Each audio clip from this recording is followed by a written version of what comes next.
As trust in platforms like Facebook declines, federal employees are increasingly turning to encrypted apps like Signal for private communications. Concerns over surveillance by the current administration and tech companies' cooperation with government data requests have driven many to migrate to sensitive conversations away from mainstream services. Employees fear potential monitoring and retaliation, yet avoiding and ignoring security concerns. Again, this leads to heightened caution in workplace discussions and online interactions. Welcome to episode 1799, coming to this Thursday, February 13th. I'm your host, Todd Cochran, ready to deliver your tech news and information fix. A quick shout out to our incredible sponsor at GoDaddy. Score exclusive deals and discounts at geeknewscentral.com/GoDaddy. And to all our fantastic listeners, you are the heartbeat of the show. If you want to support the GNC mission, head to geeknewscentral.com/insider and become a GNC insider. We're live and lit thanks to modern podcast apps. Don't just listen, experience the show live by grabbing a modern podcast app at podcastapps.com.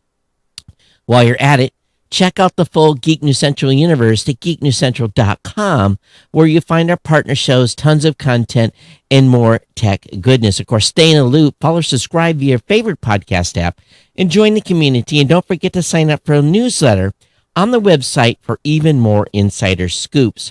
Have something to say? Join the conversation at geeknews.chat or email me directly at geeknews@gmail.com. Or, of course, you can follow me on X at Geek News.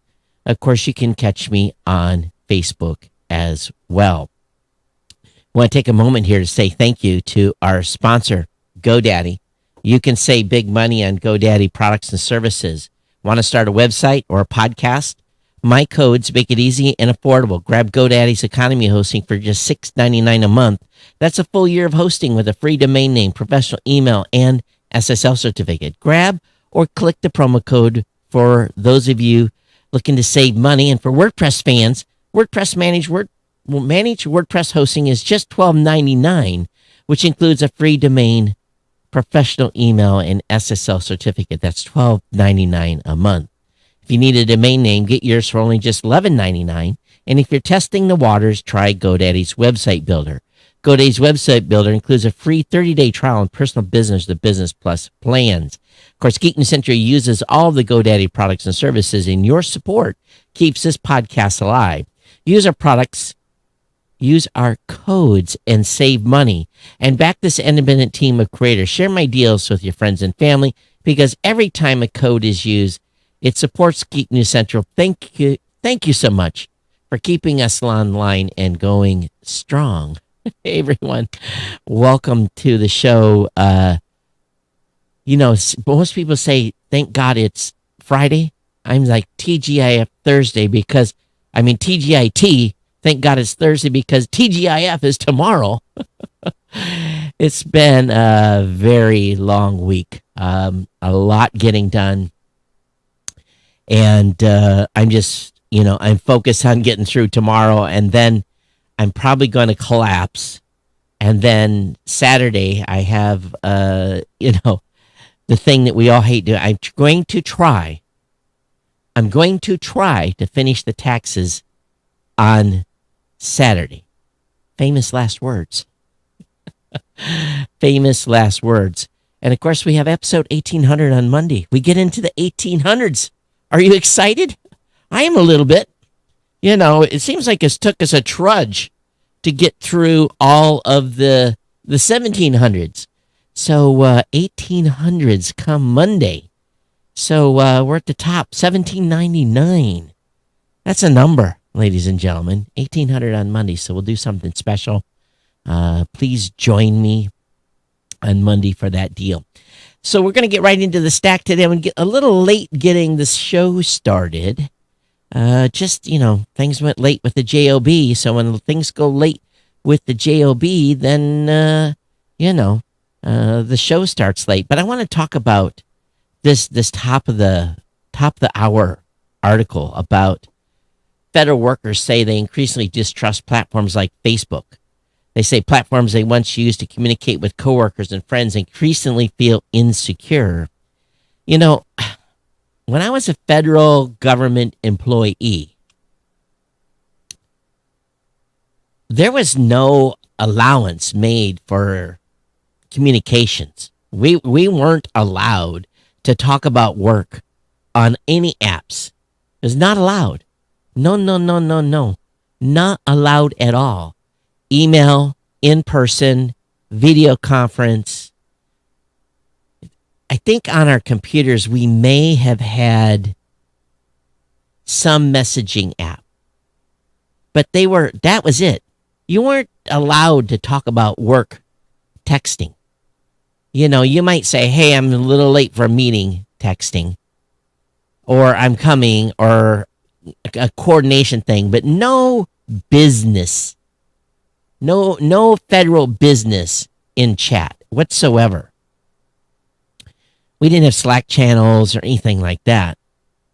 So it surprises me when I hear about government workers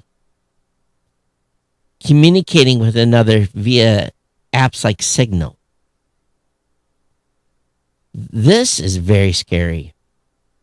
And first of all, I would have never, I understand the value of Signal. Don't get me wrong.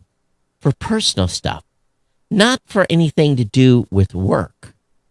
If you just want to talk to your friends about non-work items, do what you will. But anything that you say that is involving work, that should not be allowed, should not be, matter of fact, in the job I had, subject to dismissal if I was caught communicating, improperly. Because the job was very sensitive and the discussions were more than likely, about 9 out of 10 times, were not for public dissemination. And in fact, when we talked to each other on the telephone, we had a secure phone that we used to talk to one another. There would be times we would call somebody and say, hey, we'd say, hey, because these phones weren't just readily available. In my office, there was one. But people I would talk to, I say, hey, if you got a secure phone, and talk to them on an open, and they would say, yeah. And I'm like, okay, I'll call you back call me back in 10 minutes on this number. And then we would kick it secure and have our conversation and come off secure. But we never talked openly over the phone unless it was something that could be talked about on the phone. And we had to take extreme care and not even talking around topics. They would be like, hey, that thing, it's such and such, by the window? That's what they would be like, talking around. Oh, yeah, I know the thing by the window. The thing's halfway down from the window? Yeah, I know. That not allowed to be talked about. Can't say that it was never done, because there was sometimes it had to be done, but it was really, really, really discouraged. So I'm hearing a buzz in my ear. You guys hearing that at all? Maybe it's just my earball. You guys like that earball? So at heart of the distrust is because of the administration have cozied up to Meta and X and so forth. So one worker also pointed out a recent change made my Google to its calendar of holidays. And I'm like, listen, you have you as a government employee have installed on your computer a set of software. Microsoft is probably there. When I was there was no cloud stuff. Oh no cloud. No cloud, because stuff I created on my computer, and again, depending on what I was working on, let's just use the acronym G. If it was a G rating, I could use one computer. But if it was an R rating, I had to use a different computer. And then if it was an X rating, I had to use even another computer. So there was no, even stuff that we did, there was depending on what you were doing, you worked on one machine. And if there was other stuff you had to work on, you work on another machine and then go to even the next level because there was no interchange of this data. It wasn't allowed.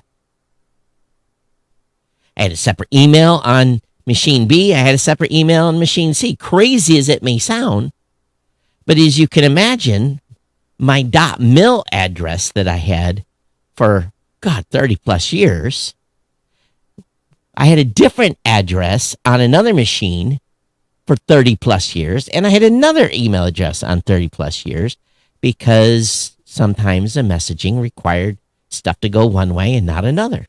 All about the classification of the conversation. So a general government worker that's working on an unclassified machine still has restrictions.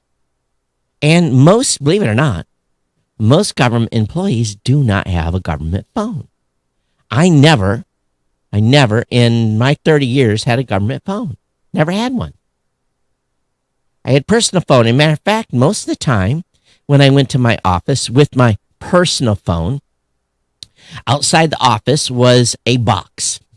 And it had a place to unlock, stick your phone in, close the door, lock it up, and I would have to go into the room and leave my phone outside. I couldn't even come in the room with the phone. And then when I went to lunch, I could get my phone and go to lunch and come back and stick it back in there. If the phone crossed the threshold of the room that wasn't allowed to have a phone, guess what? If you were caught, the phone was confiscated and smashed. That's how serious it was. So when I hear about government employees doing the dance on apps, well, that to me sounds very, very dangerous. And again, I'm sure it's a subset of employees that don't have to work in a classified system or unclassified. Believe it or not, I think probably I would almost bet you, and again, I don't know about different government agencies, but I would almost bet at every one of those agencies there are computers that say unclassified when you log into them. At least in DOD. You knew what kind of a computer you were on based upon the background color of the screen. If you were on a green screen, you were one level. If you were on a red screen, you were on another level. If you were on a yellow screen, you were on another level. So, all depended on the color of the screen. Just to remind you. So, I don't like the situation here where people are trying to hide communications. If you're just trying to talk to your friend, do as you want. But if you're talking about the JOB, there's a big, big, big, big issue there. All right, and a very disturbing story here. And this is very disturbing. An investigation has found that Match Group failed to act on reports of sexual assault. Now, the company who owns Tinder, Hinge, and OkCupid and more, apparently, and have been found. New investigation claims the parent company of Tinder, Hinge, OkCupid, and other apps has turned a blind eye to allegedly abusive users on its platform. The 18-month investigation found instances in which users were repeatedly reported for drugging or assaulting their dates. In such cases, one such case involves a Colorado-based cardiologist named Stephen Matthews. Over 7 years, multiple women on Match's platforms reported him for drugging or raping them. Despite these reports, his Tinder profile was at one point given standout status reserved for popular profiles and often requiring in-app currency to interact with. Matthews wasn't removed from the platform until 2 months after one survivor went to the police. Match Group subsequently dragged his feet when Hinge received a search warrant, complying after 7 months. He was sentenced to 150 years to life in prison. How is something like this allowed to happen? How is this even possible? Since 2016, Match Group had been aware of which users were reportedly assaulting, drugging, or raping their dates. In 2019, Match Group's central database began recording each user reported for either assault or rape on any of its apps. Company insiders reported 3 years later the system registered hundreds of incidents weekly, but the system was reportedly ineffective and easy to gain. Users could easily evade bans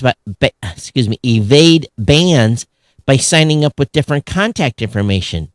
Internally, company documents show information on IP address, photos, and birthday were not used to ban a user if they appeared on another Match dating app. A Tinder user banned for reports of rape could simply jump ship to Hinge without issue. There are reportedly many tutorials online for methods to evade bans. Wow. In 2020, Match Group stated it would release a transparency rate determined harm conducted in relation to its platform. That report has never been released. So, by 2022, Match Group entered a major partnership with background check company Garbo. The next year, that partnership was dissolved, with Garbo writing public it made clear that most online platforms aren't legitimately committed to trust and safety for their users. This is crazy. This is crazy that this is going on. Ladies and gentlemen, be very careful out there, okay? Please. If you're going to meet someone, meet them in a public place. Be very, very careful. This is disturbing that this is out there. And shame on this company for not doing anything. There's been instances I've heard in Colombia where it's the opposite situation, where men are matching with women and then women are agreeing to meet men, and the women show up with two women, and waiting down the hallway is assailants, and they're drugged and robbed of everything they have. So it's going both ways. So be careful. Be very, very careful out there. Bad people for sure. Moving on, YouTube TV app could get much easier use with 2 new features. And YouTube has just recently announced that YouTube is now primarily watched on smart TVs in the United States. And so that means that the very, very poor experience that YouTube offers on most TVs, its time is coming to be updated. So they're going to be laying out new features, include ways to comment, which you can never do. You could only thumbs up with videos. So there's going to be some key changes here to make it more interactive, which will be great. The first new feature is geared on a second screen experience, allowing you to use your phone to interact with the video you're watching on TV. For example, to leave a comment or make a purchase or make a donation. So that I'm not surprised about. That kind of works a little bit already. So looking forward to see these YouTube TV, not YouTube TV, but YouTube updates for TV. In a very disturbing article, this headline just really caught my attention. And when I read this to you, you're going to be kind of weirded out too. Oracle head Larry Ellison wants to put all of America's data into one big system to study, including your DNA. Now, my DNA is already on file with the U.S. government. That's part of the thing of being a military person. If you get killed and they need to figure out who you are later from remains that aren't recognizable, they can, run your DNA through a database. I'm good with that. I know I handed that over on purpose. And some of you have done 23andMe and genealogy.com and got your DNA tested. And, so some of that data is out there in the wild on you already.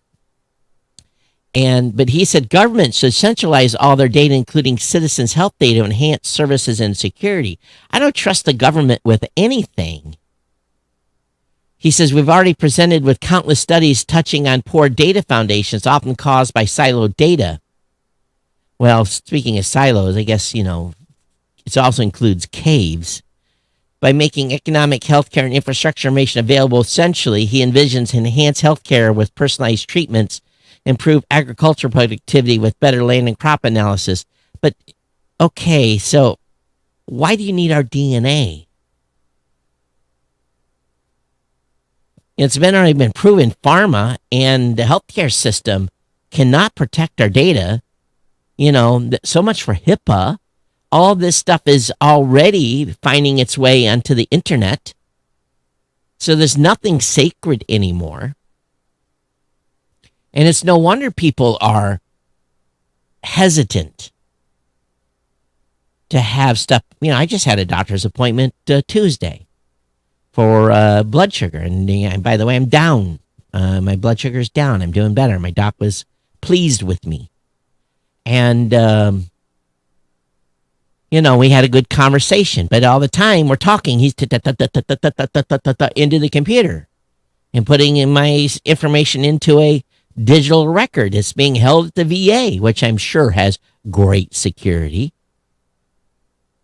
I've been open on this show. I've talked about having type 2 diabetes, so it's no secret. But some of you have health concerns that you don't want anyone knowing about. Your status, health status. You don't want that information getting out because people can be weird and it can be held against you and used against you. I get it. Someone living with a communicable disease that has got stigmatism around it definitely would not want that data to be in the open. So I don't know. I don't know if we're ever going to be secure. I guess everybody's business is just going to be out there. I definitely don't want the government holding anything. My whole life story is in the Chinese hands. They've got it. My history from when I was a teenager to I was 45 years old or older. Everything. So, if you've had your data put out there for the world, you have a consideration on this stuff. You understand the impact. And then there's another story out here that AI chatbots could outperform doctors in diagnosing patients. This is a study compared whether chatbots can diagnose patients accurately and quicker than doctors. The study suggests physicians who have access to a large language model which underpin generative AI chatbots demonstrate improved performance on several patient care tasks compared to colleagues without access to the tech. Now, I had a situation that happened to me that I talked to my doc about that could have been one of two things. And I was worried about it being item B. And we talked extensively about the one thing that he thought it was. Where I, on the other hand, was more worried about B. And I brought B up. Because guess what I had done? I had done a little bit of looking around myself. Of course, doctors hate that. But, he took a deeper look because I'd self-educated myself on A and B. And we had a discussion about, okay, if you see this again, B, come back to the doctor. And A, if it happens, and he was giving me 2 directives on what to do. And around blood sugar. So the AI stuff, potentially, and I didn't use AI to find what I was looking for. I just did a search. Of course, that's no more better than a security release, right? And it said, oh, it could have been that. You should have went to the doctor immediately. So the research undertaken by more than a dozen physicians at Beth Israel Deaconess Medical Center showed Gen AI's promise on open-end decision-making. However, this will require rigorous validation to realize LLM's potential for enhancing patient care. Unlike diagnostic reasoning, a task often with a single right answer, which LLMs excel at, management reasoning may have no right answer, involves weighing trade-offs. The conclusion are based on evaluations about the decision-making capabilities of 92 physicians as they worked through 5 hypothetical patient cases. They focused on the physicians managing reasoning, which include decision on testing, treatment, patient preferences, social factors, cost, and risk. Now, I asked my doc about a certain drug that's being very popular right now. I don't want to take it, but I asked, does the VA offer? They said, oh, we're not supposed to talk about that because if we didn't make it available, it's going to be a $10 billion bill for the government. I asked him about Ozempic. And, I said, what's this thing about people going blind and a whole bunch, he says, yeah, there's some stuff out there. You have thyroid cancer and, some things they have to watch for. Because when I was in the Philippines, you could get that particular product very, very cheap over the counter compared to here where it's, with insurance like $1,400 or something a month. So we're having a discussion about that and they're not supposed to talk about it, because the VA doesn't want to give this out. I rightly understand. I'm not a candidate for it anyway. I'm not that fat, even though I, sitting at 197 right now. So, but anyway, how's that all have to do with this AI chatbot stuff? Well, we may soon be talking to chatbots. Google will use AI to determine if you're lying about your age. The company said it's part of an effort to provide more age-appropriate experiences. The company said in a blog post, the model expected to launch later this year intends to provide more age-appropriate experiences for young users. So how are they going to do this? The announcement comes as tech companies are facing pressure from lawmakers to make platforms safer for users. Last year, Meta introduced a similar AI model that will help determine if a user is under the age of 18. I think all of us guys will be flagged for being under the age of 18. They won't be able to tell. Only the ladies will be able to be figured out if they're older than 18. I'm just joking, but you all know what I'm talking about. So time will tell here. Waze. I quit using Waze. Waze became so unusable to me, so I guess I have to check it out again. Waze has gotten a big update that makes it easier to navigate your favorite places. Waze's new button allows for faster navigation to favorite spots. Okay. The recent update allows a general update of the user interface. Speed bump alerts and late merging notifications are also now a feature. So, Google and Apple Maps are caught up. Well, there's been integration with Google and Waze, of course. But, Waze really, to me, become a pretty unuseful app for a long time. What did I use it mostly for? Believe it or not, was, where's Smokey? Where's the speed trap? And my, what's funny is now as long as I'm using my Apple CarPlay, I get a pop-up, speed trap ahead. I don't have to be using Waze anymore. It's usually pretty accurate, too. NVIDIA systems could be facing another worrying security flaw. It has been patched. NVIDIA confirms a new bug in container toolkit and GPU operator. The bug allows malicious actors to execute code remotely. So there is a fix out there. But there is potentially a patch bypass. So be aware of that. That affects you for those of you in IT. Prime Video just launched a new app for Apple TV devices with 6 major improvements. Give me the 6 major improvements. They're saying, here's the thing. They put on the article. There's 6 notable improvements. Okay. Better responsiveness and accessibility. So that's 1, 2.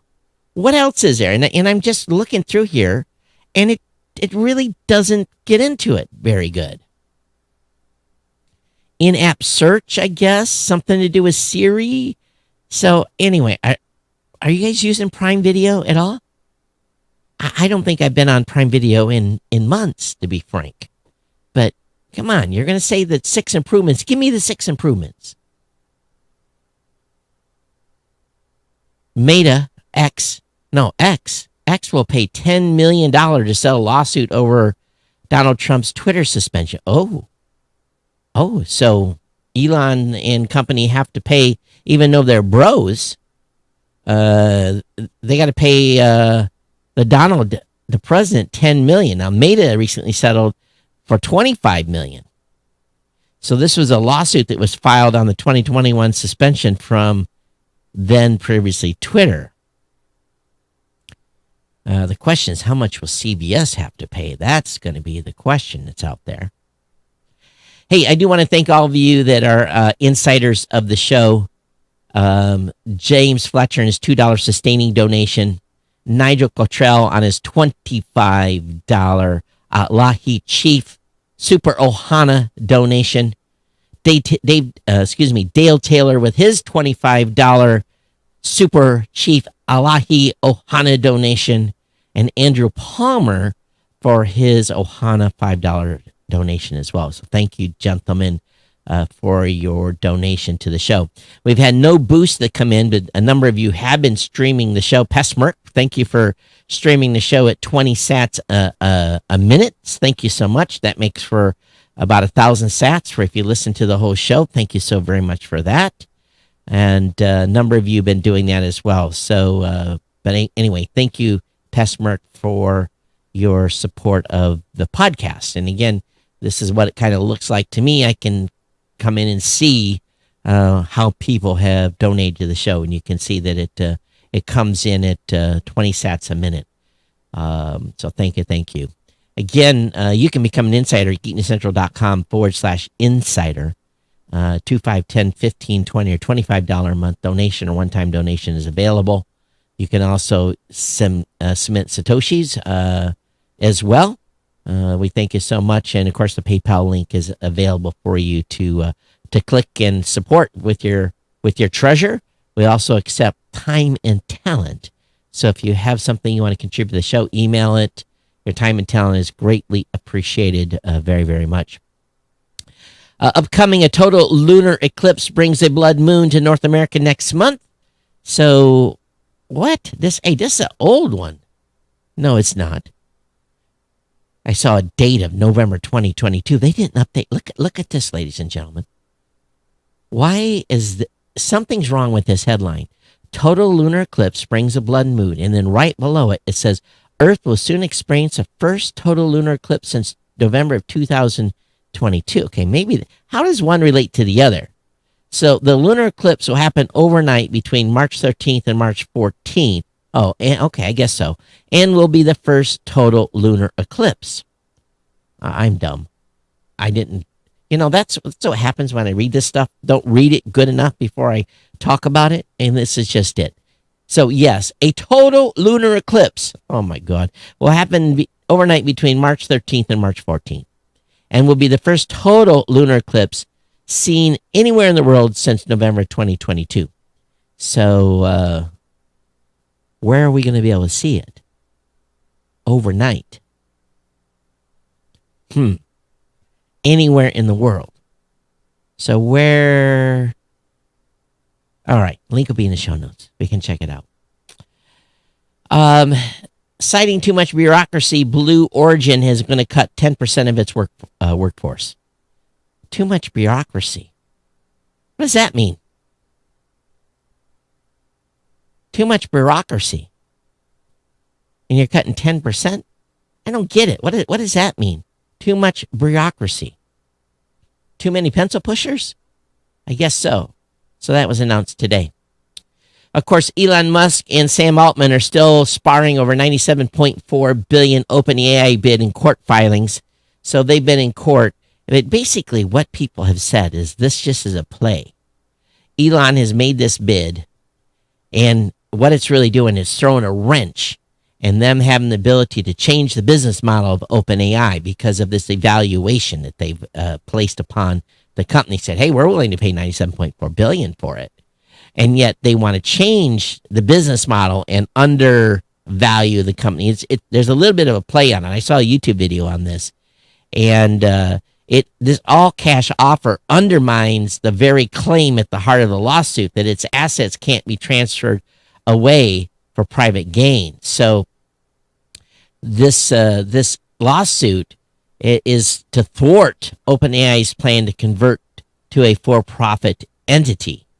And so anyway, Altman saying it's an improper bid, and OpenAI's board is prepared to preserve the charity mission, blah blah blah.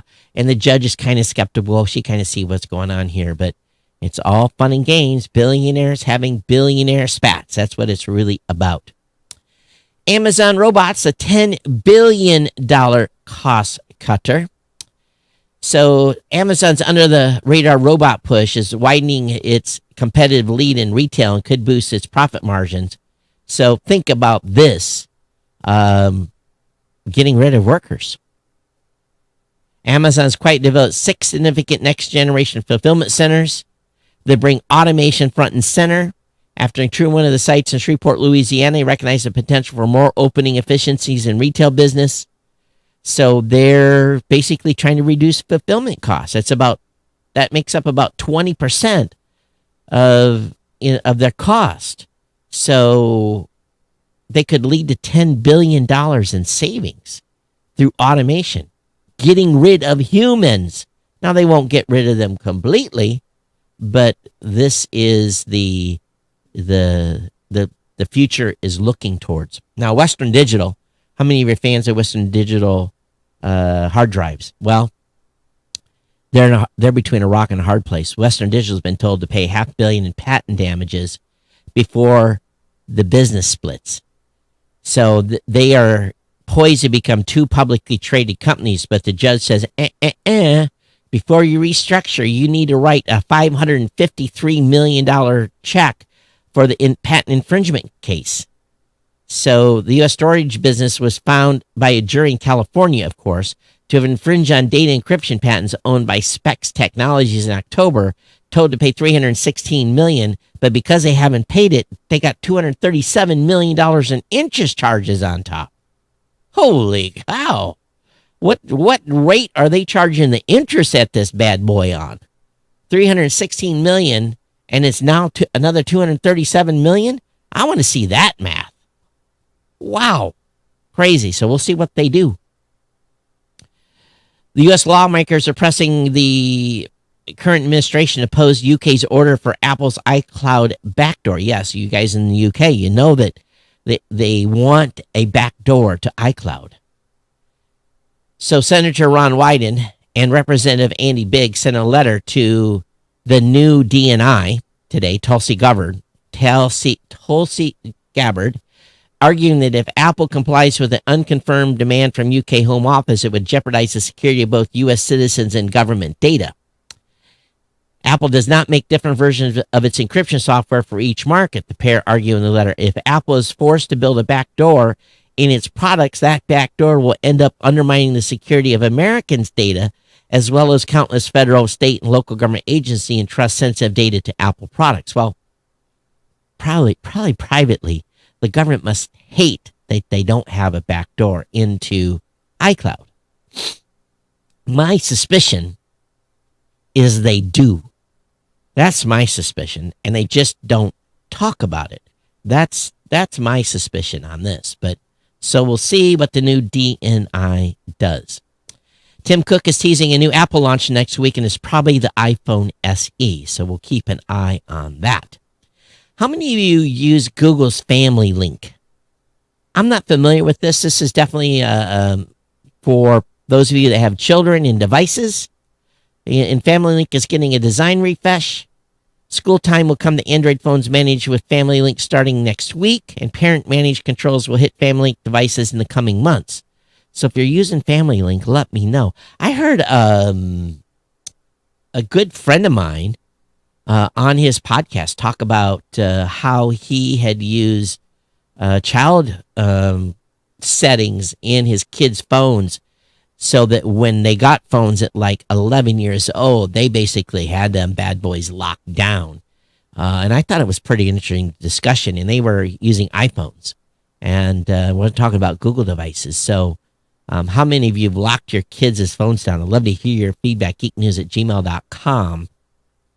Salt typhoon strikes again. More U.S. ISPs, University and Telecom networks hit by Chinese hackers.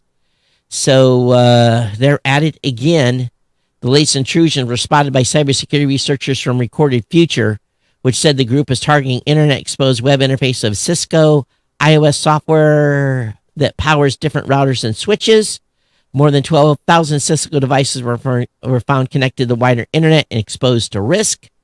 This small subset of targets include U.S. internet service providers and telecommunication firms, a U.S. affiliate of a U.K. telecom in South Africa and Thailand, an internet service provider in Italy.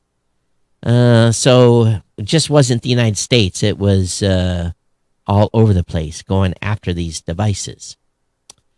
It's being talked about over NPR, believe it or not, is the current administration, is Trump the president, will truly set a course for Mars, and it goes into a whole discussion. I'm normally not a big NPR reader or watcher, but what do you guys think? I don't. He said it during his inauguration speech, but that's the U.S. government's got enough problems. We don't have enough money to go to the moon, let alone Mars right now. So time will tell. If you're in Las Vegas, you can now eat in a Netflix-themed restaurant. So seeing as it started as a service sending DVDs in the mail, Netflix has come away. Not only is it the most popular streaming service, it now has its own themed restaurant. And you can also go in there. It's called Netflix Bites. What hotel is it in? Does it say? Let me do a little investigation here. It's called Where's it going to be? Does it say? It's going to be at the MGM Grand Hotel and Casino. So if you're in the MGM, you can go eat at Netflix Bites. All right. Google paid out $55,000 in its bug bounty program for Chrome vulnerabilities. I don't have that kind of budget, but we do pay out bug bounty. We paid out 2 this week to people that discovered a little small bug in our system. And we do what we can, but we appreciate when people are white hacking and basically say, hey, you got a problem here. So we do pay on bug bounties. IBM is under fire as a return to office order is suspected of replacing human staff with AI. And I think this is probably we're going to see more of this. But IBM's finance and operations team were given an ultimatum.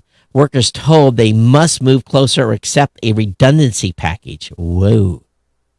So I was expecting actually to happen because they forced the government workers back.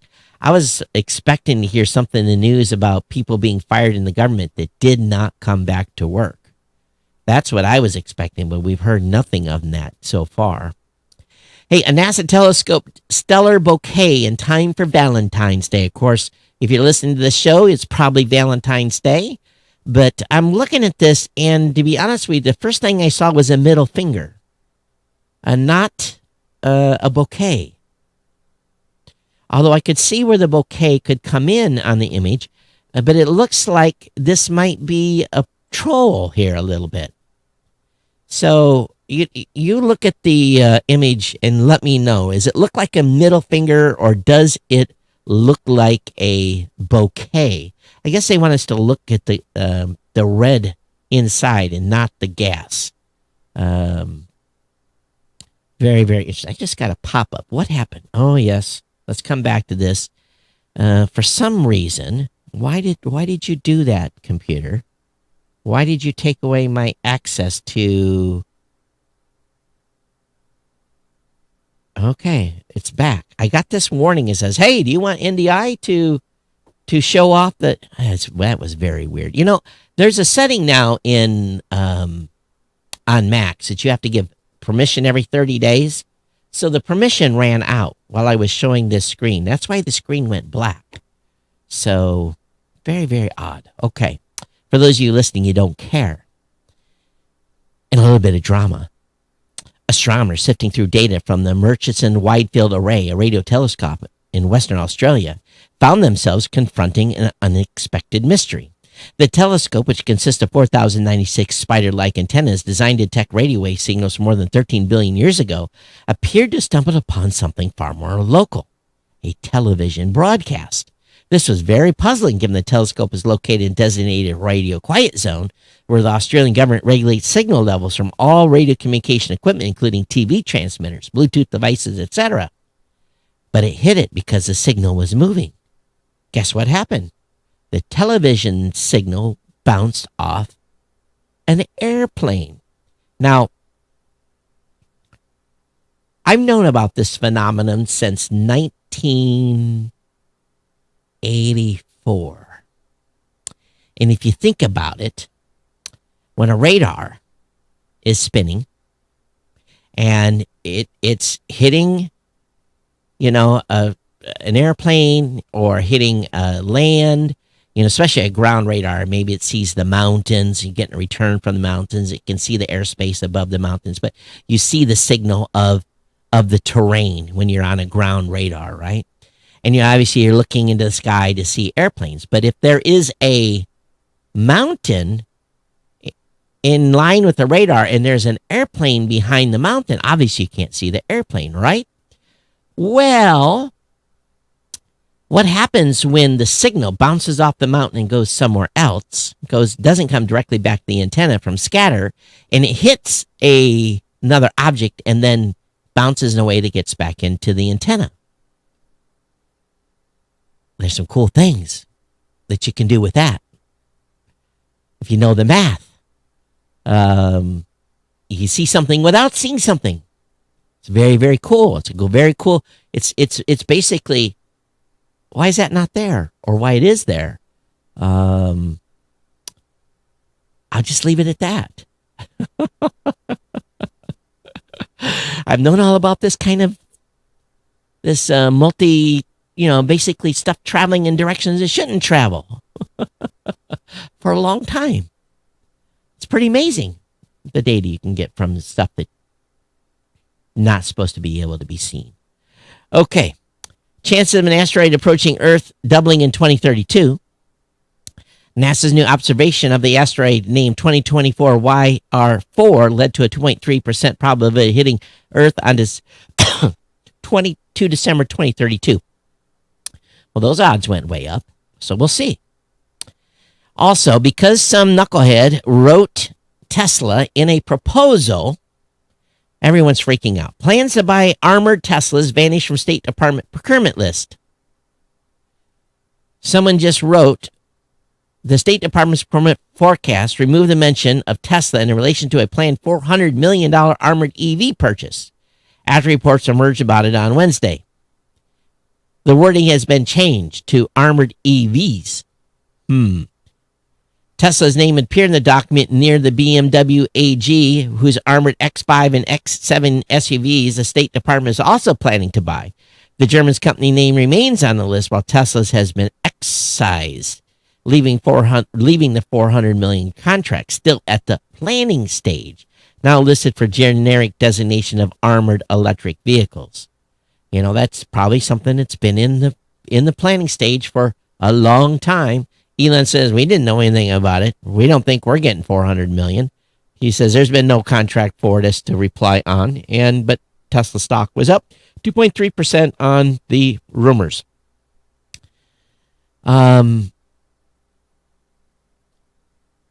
It's interesting, the transformation it's having in government.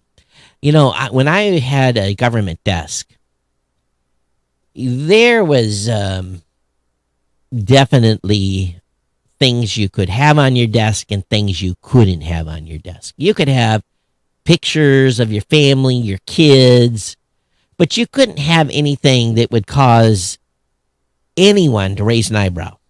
You couldn't have any scantily placed pictures. You couldn't have cartoons that had some sort of meanings. There was, it's a workspace, right?